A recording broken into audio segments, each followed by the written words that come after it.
Today, we are going to talk about scientific notation. Our objective today is that students will be able to convert numbers into scientific notation. Scientific notation is simply shorthand. It's a way of representing very large numbers or very small numbers. Instead of writing a very long number, all we do is write a coefficient times a power of 10. And so the coefficient is a number between 1 and 10, and the power of 10 represents the number of decimal places.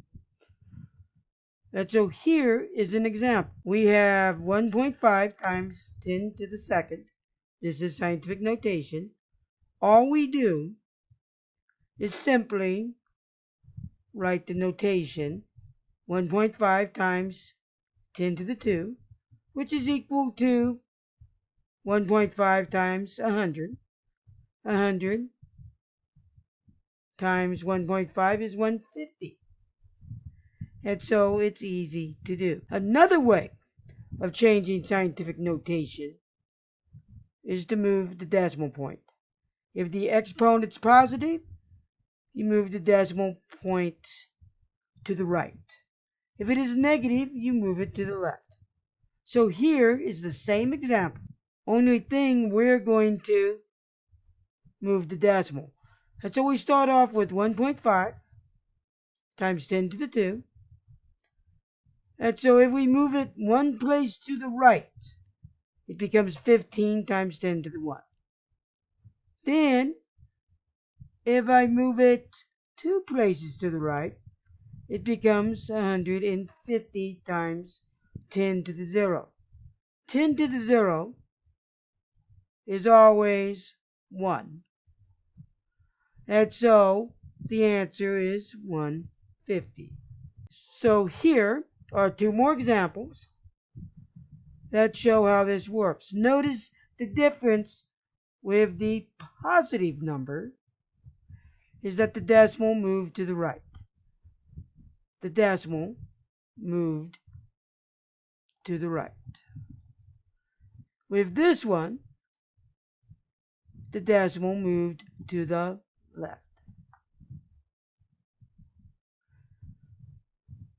Converting a decimal number to a scientific notation is just as simple. All you do is move the decimal. And so first you create an equation with an initial decimal being the coefficient multiplied by 10. And so here we start off with 4,750,000, and we write it in scientific notation. We just simply move the decimal until we get the mantissa to where it is between 1 and 10. So here we moved it 5 times, and so the answer becomes this. Here is another example, only showing how to do the small. Notice we just moved it the opposite direction. So here's several more examples